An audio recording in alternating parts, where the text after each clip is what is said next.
Hello दोस्तों, मेरा नाम हसमुद्दीन अंसारी और मैं आज आप लोगों को पढ़ाने वाला हूँ विद्युत क्षेत्र रेखाएं।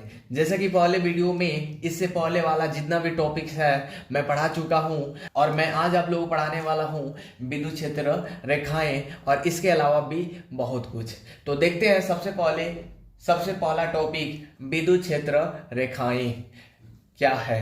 तो विद्युत क्षेत्र रेखाएं क्या है, थोड़ा एक बार मैं परिभाषा पढ़ता हूँ। विद्युत क्षेत्र रेखाएं एक ऐसा वक्र होती है जिसके किसी भी बिंदु पर खींची गई स्पर्श रेखा, जिसके किसी भी बिंदु पर यदि हम स्पर्श रेखा खींचे तो उस बिंदु पर विद्युत क्षेत्र की दिशा देती है। तो मान लेते हैं ये हमारा एक विद्युत क्षेत्र रेखाएं है। अगर हम इसका कोई एक बिंदु ए ले लेते हैं, अगर इस ए बिंदु पर कोई हम यदि स्पर्श रेखा खींचते हैं तो यह इसके क्या बताती है, दिशा बताती है। एक और कोई बिंदु हम बी लेते हैं, अगर इस बी बिंदु पर यदि हम कोई भी स्पर्श रेखा खींचते हैं तो ये स्पर्श रेखा इस विद्युत बल रेखाओं की क्या बताती है, डायरेक्शन बताती है। आई होप दोस्तों इतनी बातें समझ में आ गई है। एक और हम बिंदु लेते हैं, यहाँ भी हम एक बिंदु P लेते हैं। अगर इस P बिंदु पर कोई हम बल रेखाएं एक स्पर्श रेखा खींचते हैं तो यह विद्युत क्षेत्र की इस विद्युत क्षेत्र बल रेखाओं की ये डायरेक्शन बताती है। आई होप इतनी बातें आप लोगों को समझ में आ गई है। तो देखते हैं अब विद्युत बल रेखाओं की क्या क्या गुण होते हैं। तो सबसे पहला गुण क्या है, विद्युत बल रेखाएं धनावेश से निकल करके ऋणावेश पर समाप्त हो जाती है। मतलब क्या, मान लेते हैं यहाँ पे कोई एक धनावेश चार्ज है और दूसरा कोई ऋणावेश चार्ज है, तो क्या होगा, यहां से कोई भी विद्युत बल रेखा निकलेगा तो जाकर के ऋणावेश पर समाप्त हो जाएगा। क्या मतलब, धनावेश से निकल करके ये ऋणावेश पर समाप्त हो जाता है। तो पहला प्रॉपर्टी क्या है, विद्युत बल रेखाएं धनावेश से निकल करके इस ऋणावेश पे समाप्त हो जाता है। दूसरा क्या है, देखते हैं, दो विद्युत बल रेखाएं कभी भी एक दूसरे को नहीं काटते हैं। दो विद्युत बल रेखाएं कभी भी एक दूसरे को नहीं काटते हैं। इसका मीनिंग क्या है दोस्तों, पहले समझ लेते हैं। अभी आप लोगों को मैं पढ़ाया था कि अगर किसी विद्युत बल रेखाओं पर अगर कोई स्पर्श रेखा हम खींचते हैं तो वह उसकी क्या बताता है, दिशा बताता है। अगर ये एक बल रेखा है, अगर इस बिंदु पे मैं एक स्पर्श रेखा खींचता हूं तो ई क्या है, इस विद्युत बल रेखाओं की ये डायरेक्शन है। तो याद रखेंगे, अगर विद्युत बल रेखाओं पर कोई भी हम टेंजेंट खींचते हैं, कोई भी स्पर्श रेखा खींचते हैं, स्पर्श रेखा, तो वह उसकी डायरेक्शन बताता है। तो यहाँ पे देखते हैं कि सवाल यहाँ है कि दो विद्युत बल रेखाएं कभी भी एक दूसरे को क्यों नहीं काटते हैं। तो इसका रीजन समझते हैं। अभी हम समझ गए ये चीज, इसको मैं मिटा दे रहा हूं। तो नेक्स्ट मान लेते हैं एक ये हमारा विद्युत बल रेखा है और दूसरा ये विद्युत बल रेखा है। अब ये एक दूसरे को किस बिंदु पर, कोई बिंदु पर प्रतिच्छेद कर दिया, एक दूसरे को काट दिया। तो देखते हैं कि क्यों ये एक दूसरे को नहीं काटेंगे। अब होगा ये कि अगर मैं पहला बल रेखा का अगर मैं दिशा प्राप्त करने की कोशिश करूं तो यहां पर मैं क्या करूंगा, अभी रूल के हिसाब से एक स्पर्श रेखा खींचूंगा और इसकी डायरेक्शन इस दिशा में प्राप्त हुआ। अगर मैं इसी बिंदु पर दो का डायरेक्शन प्राप्त करने की कोशिश करूं तो इसकी डायरेक्शन इस दिशा में होगा। ठीक है, तो इससे हमें क्या समझ में आ रहा है दोस्तों, यहां पे समझेंगे। एट द सेम पॉइंट पे दो डायरेक्शन प्राप्त हो रहा है, एक पहले का डायरेक्शन इधर है और दूसरे का डायरेक्शन इस साइड में है। इसका मीनिंग ये है कि सेम पॉइंट पे दो डायरेक्शन प्राप्त करना ये किसी भी बल रेखाओं के लिए असंभव है। इसलिए अर्थात दो विद्युत बल रेखाएं एक दूसरे को इसलिए नहीं काट सकते हैं क्योंकि एक ही बिंदु पर इसकी दो डायरेक्शन प्राप्त होती है, जो असंभव है। यहां आंसर लिखना चाहे तो लिख सकते हैं, क्योंकि एक ही बिंदु पर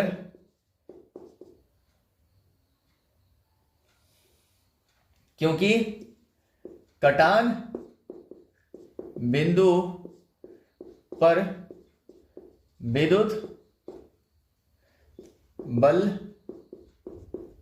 रेखाओं की दो दिशा प्राप्त होगी जो असंभव है। इसलिए यही रीजन है।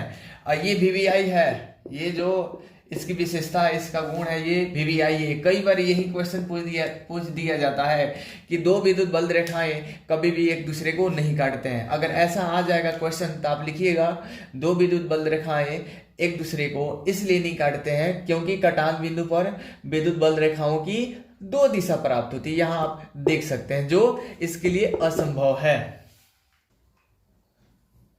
तीसरा है विद्युत बल रेखाएं चालक के सतह के लंबवत होती है। क्या मीनिंग है कि मान लेते हैं एक ये चालक है, एक चालक है, तो विद्युत बल रेखाएं जब भी निकलेगी ऐसे निकलेगी, ऐसे निकलेगी, ऐसे निकलेगी, ये हमेशा इस सतह के परपेंडिकुलर निकलेगी। ऐसा नहीं होगा कि ये विद्युत बल रेखाएं हैं यहां से निकली तो इस सतह के क्या होगी, एंगल पे निकलेगी। जब भी ये निकलेगी 90 का एंगल बनाती हुई निकलेगी, ऐसे नहीं निकलेगी, ऐसे निकल सकती है, ऐसे निकल सकती है और ऐसे निकल सकती है। मान लेते हैं कोई चालक की सतह ऐसे हो, इसमें कोई आवेश हो, कोई चालक हो, तो यहां पर विद्युत बल रेखाएं निकलेगी, ऐसे निकलेगी। आई होप आप लोगों को इतनी बातें समझ में आ रहा है। अब ये क्या है, इस सतह के सब क्या है, लंबवत है। तो जब भी विद्युत बल रेखाएं निकलती है वो चालक के सतह के हमेशा परपेंडिकुलर लंबवत होती है। आई होप ये चीज समझ में आ गया होगा। चौथा है विद्युत बल रेखाएं कभी भी बंद लूप नहीं बनाती है। आपको पता होगा एक चुंबक है, एक चुंबक है, जैसे यहाँ पे यदि नॉर्थ पोल है और यहाँ यदि साउथ पोल है, तो चुंबक में जो बल रेखाएं निकलती है यहाँ से ऐसे जाती है और फिर से अंदर से ऐसे आती है। मतलब क्या, बाहर नॉर्थ से साउथ की ओर जाती है और अंदर साउथ से नॉर्थ की ओर आती है। और इस प्रकार यहाँ पे एक देख लो, आप समझ लो, यहाँ पे एक लूप बना लेती है, लूप एक गोला बना लेती है। लेकिन हम समझेंगे कि विद्युत बल रेखाएं कभी भी लूप नहीं बनाती है। अगर यहाँ पे प्लस चार्ज हो और यहाँ पे माइनस चार्ज हो तो ये जाएगी और यहाँ पे समाप्त हो जाएगी, और ये जाएगी यहाँ पे समाप्त हो जाएगी, यहाँ पे ये समाप्त हो जाती है। यहाँ पे क्या होती थी, यहाँ से जाती थी, यहाँ से जाती थी, फिर से ये ऐसे करके नॉर्थ में आ जाती थी, यानी एक बंद लूप बना लेती है। लेकिन यहाँ पे ये गई, यहाँ पे इसकी अंत बिंदु हो गई। तो इसलिए जो भी विद्युत बल रेखाएं होती है कभी भी एक बंद लूप नहीं बनाती है। जबकि चुंबकीय बल रेखाएं, ये चुंबकीय बल रेखाएं हैं, जबकि चुंबकीय बल रेखाएं हमेशा एक बंद लूप बनाती है। इतनी बातें आई होप आप लोगों को समझ में आ गया होगा। तो आगे बढ़ते हैं, समझते हैं कि विद्युत फ्लक्स क्या है, जो बहुत बहुत इंपॉर्टेंट टॉपिक है। समझ लेते हैं। विद्युत फ्लक्स को फाइ से सूचित किया जाता है। विद्युत क्षेत्र में स्थित किसी सतह के क्षेत्रफल से लंबवत, किसी सतह के क्षेत्रफल से लंबवत होकर गुजरने वाली कुल विद्युत बल रेखाओं की संख्या को विद्युत फ्लक्स कहते हैं।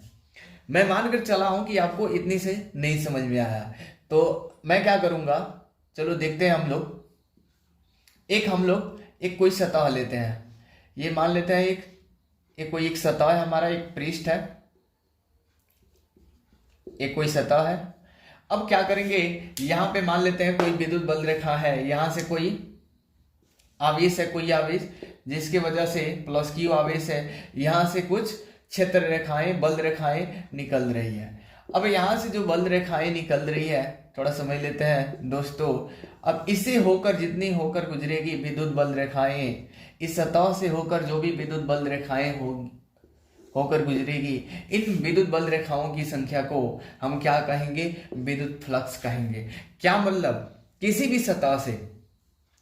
भी सतह से होकर गुजरने वाली समस्त विद्युत बल रेखाओं की संख्या को विद्युत फ्लक्स कहेंगे। अगर सोचो यहां से ये निकल रहा है और ऐसे चला जा रहा है तो इसे हम विद्युत फ्लक्स में काउंटिंग नहीं करेंगे। हम विद्युत फ्लक्स में वही विद्युत बल रेखाएं काउंटिंग करेंगे जो इस सतह से होकर गुजर रहा है। तो इसके सतह से ये होकर सब गुजर रहा है, ये नहीं गुजर रहा है। अगर यहां से कोई निकल रहा है बल रेखाएं और इस सतह से होकर नहीं गुजर रहा है तो हम ये मानेंगे कि ये विद्युत बल रेखाएं नहीं है।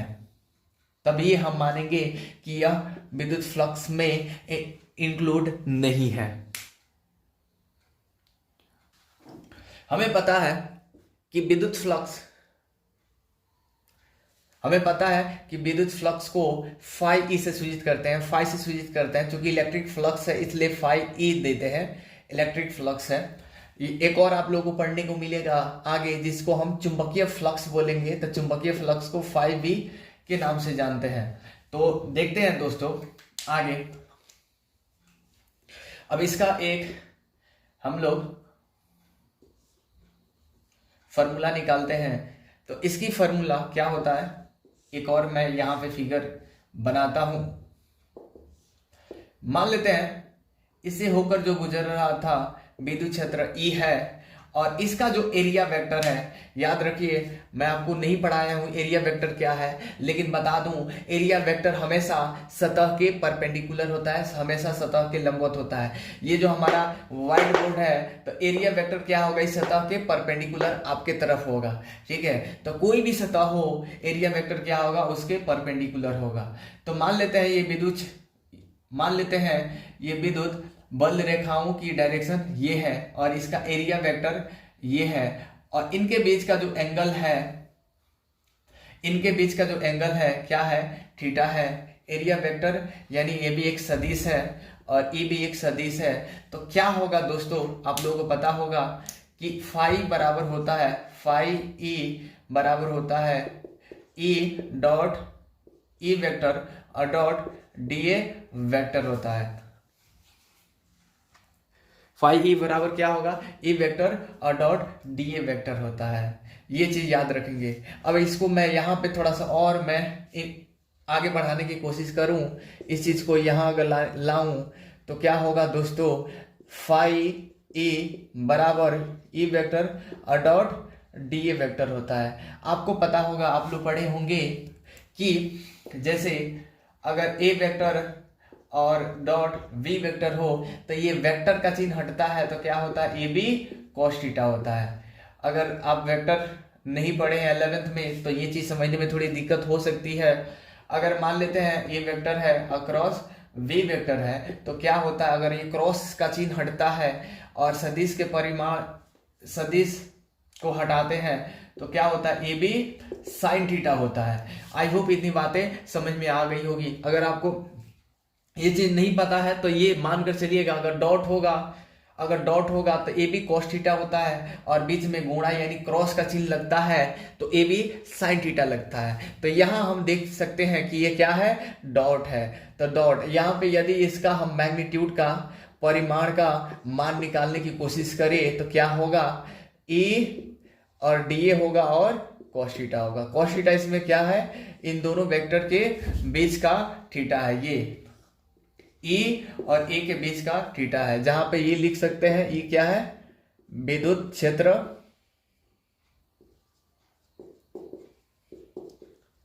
और डी ए क्या है हमारा एरिया वेक्टर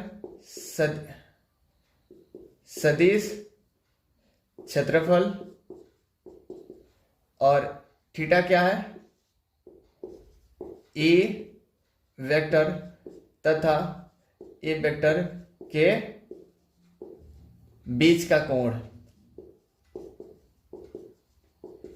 उम्मीद है दोस्तों इतनी बातें आप लोगों को समझ में आ गई होगी। तब हम लोगों का अब नेक्स्ट टॉपिक है, इसी का पार्ट है विद्युत फ्लक्स का मात्रक और बीमा सूत्र। हमें पता है विद्युत फ्लक्स का सूत्र क्या होता है, फाई बराबर डी ए डॉट क्या होता है, हम जानते हैं अभी पढ़े। फाई ई बराबर क्या होता है, ई वेक्टर और डॉट डी ए वेक्टर, यदि हम यहां से डॉट का चिन्ह हटाएंगे तो ई डी ए और क्या होता है कॉस थीटा होता है, यानी फाई ई बराबर E D A cos theta हो जाता है, जिसमें ई क्या होता है दोस्तों, ई होता है तुम्हारा विद्युत क्षेत्र और ए क्या होता है सदिश क्षेत्रफल, और थीटा क्या है, थीटा क्या है ए एंड ई के बीच का कोण, और फाई पता ही है विद्युत फ्लक्स है। इतनी बातें मैं आप लोगों को पढ़ा चुका हूं।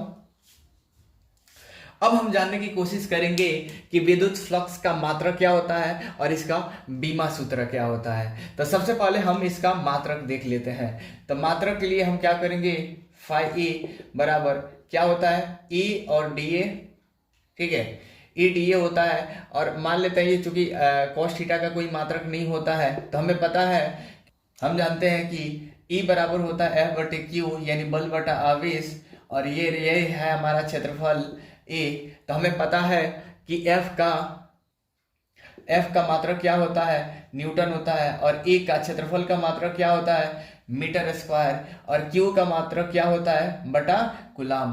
तो दोस्तों आप लोगों को याद रखना होगा कि विद्युत फ्लक्स का मात्रक क्या होता है न्यूटन मीटर स्क्वायर और न्यूटन मीटर स्क्वायर पर कूलाम। ये बहुत बार एग्जाम में पूछा जाता है। अब देख लेते हैं इसकी बीमा सूत्र। तो दोस्तों इसकी बीमा सूत्र क्या होती है चलिए देखते हैं। फिर से हम वही फॉर्मूला निकालेंगे, फाई ए बराबर क्या होता है ए डी ए।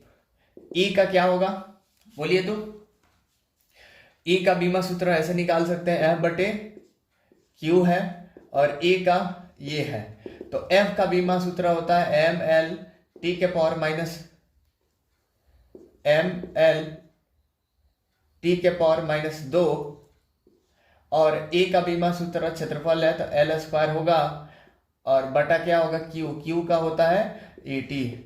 इसमें देख लेते हैं, अगर कोई कटने वाला होगा तो हम कटा देंगे। एम का एम हो गया, एल स्क्वायर और एल कितना हो जाएगा एल क्यूब हो जाएगा, और L two D power minus 2 है, एल को ऊपर लेकर जाएंगे तो इनवर्स यानी -1 आएगा, और एक को भी ऊपर लेकर जाएंगे तो इनवर्स होगा।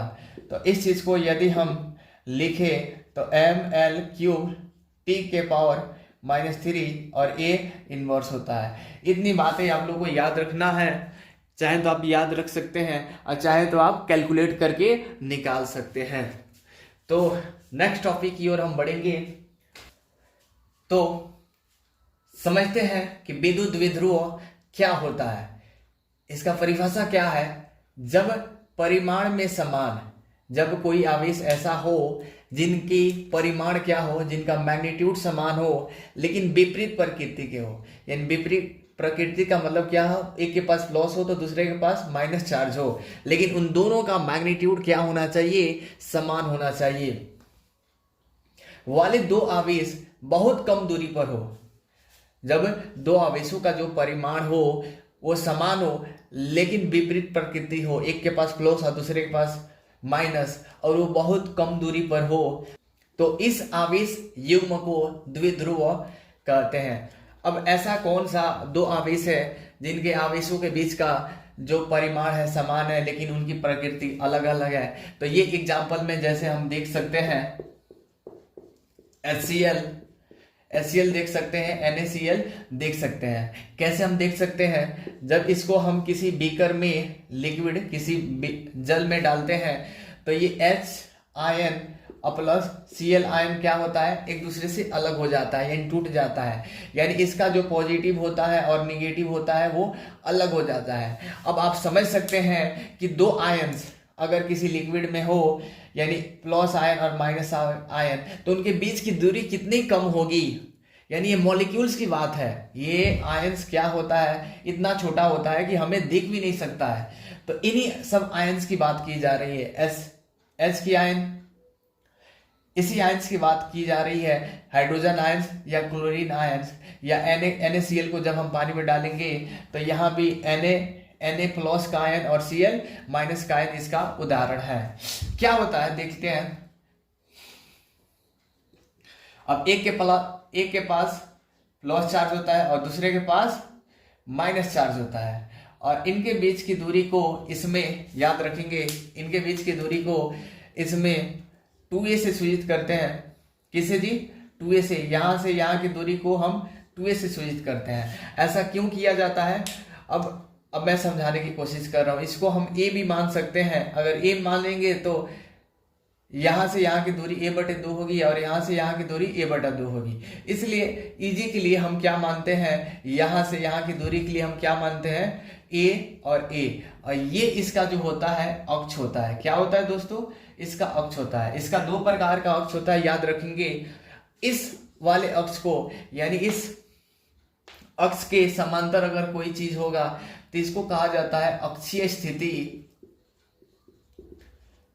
जिस पर एक बहुत बड़ा एक लॉन्ग टाइप क्वेश्चन पूछा जाता है। वो बहुत बार पूछा जाता है एग्जाम में।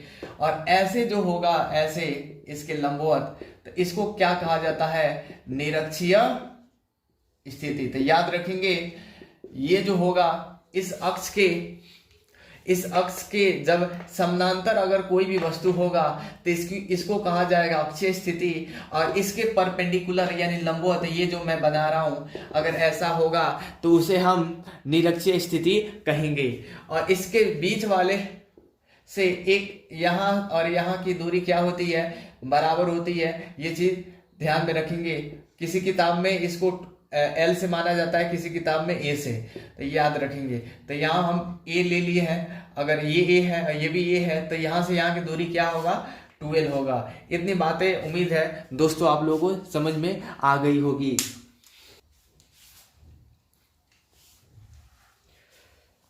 तो दोस्तों VVI टॉपिक है ये, द्विध्रुव आघूर्ण। क्या है विद्युत द्विध्रुव आघूर्ण? सबसे पहले जानते हैं विद्युत द्विध्रुव आघूर्ण को P वेक्टर से सूचित करते हैं। चूंकि वेक्टर है तो मतलब यह एक सदिश राशि है। परिभाषा सबसे पहले समझ लेते हैं। किसी द्विध्रुव आघूर्ण के एक आवेश, किसी द्विध्रुव आघूर्ण के एक आवेश के परिमाण, यानी कोई हम क्या लेते हैं, एक द्विध्रुव आघूर्ण ले लेते हैं।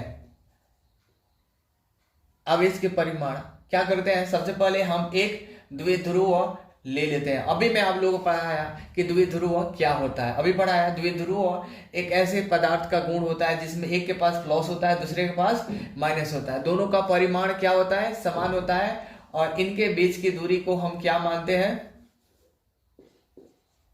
इनके बीच की दूरी को हम क्या मानते हैं, यहां से यहां को 2a मानते हैं। ठीक है। तो इन्होंने क्या कहा, किसी विद्युत द्विध्रुव के एक आवेश के परिमाण, यानी एक आवेश के परिमाण, अगर हम कोई भी एक आवेश का परिमाण q ले लें एवं उसके मध्य की दूरी, यानी इसके मध्य यहां से, यानी यहां से यहां की दूरी क्या है 2a, के गुणनफल को हम क्या कहते हैं, द्विध्रुव आघूर्ण। यानी P वेक्टर क्या होगा, किसी इन दोनों आवेशों में किसी एक आवेश का परिमाण q और इनके बीच की दूरी के गुणनफल के क्या होगा, के गुणनफल को हम क्या कहेंगे, द्विध्रुव आघूर्ण कहेंगे। तो द्विध्रुव आघूर्ण का ये फॉर्मूला बनता है जिसमें ये क्या है, द्विध्रुव आघूर्ण है और q क्या है, कोई भी एक आवेश का परिमाण है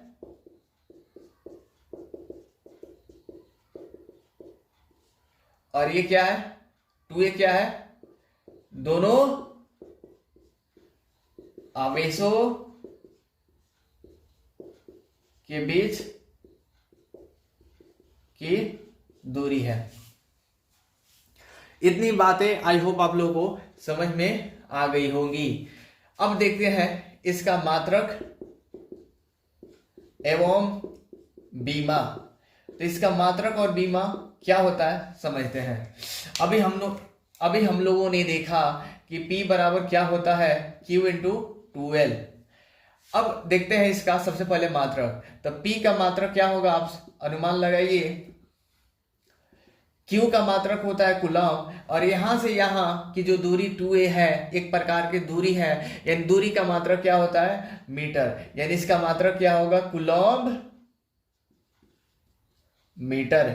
याद रखेंगे, कूलम मीटर, यानी ये cm सेंटीमीटर नहीं है, ये कूलम मीटर है। सेंटीमीटर में छोटा वाला c होता है, छोटा वाला m होता है, लेकिन इसमें क्या है, बड़ा वाला c होगा और छोटा वाला m होगा, दोनों में यही फर्क है। अब देखते हैं हम बीमा इसकी क्या होता है। तो बीमा क्या होगा देखते हैं। अभी हमें पता है P बराबर क्या होता है, Q इंटू 2a होता है। तो Q का बीमा क्या होता है, 80 होता है, और A क्या है, एक प्रकार की दूरी है, तो इसका बीमा क्या होगा, L होगा। तो इसका कुल मिलाकर के बीमा सूत्र क्या होगा, LTA होगा। तो इतनी बातें याद रखेंगे। अब एक और चीज मैं मिसिंग कर रहा था, मैं आपको बता दूं कि अब यह एक तो सदिश राशि है, तो इसकी डायरेक्शन क्या होगी, तो जान लीजिए इसकी डायरेक्शन क्या होती है, ऋणावेश से हमेशा ये धनावेश की ओर होती है। इसकी जो दिशा होती है, याद रखेंगे, इनकी जो दिशा होती है, मैं पहले चेक कर लूं, नहीं विजिबल हो रहा है, तो इनकी जो दिशा होती है, दिशा ऋणावेश से धनावेश की ओर होती है। ये चीज याद रखेंगे आप।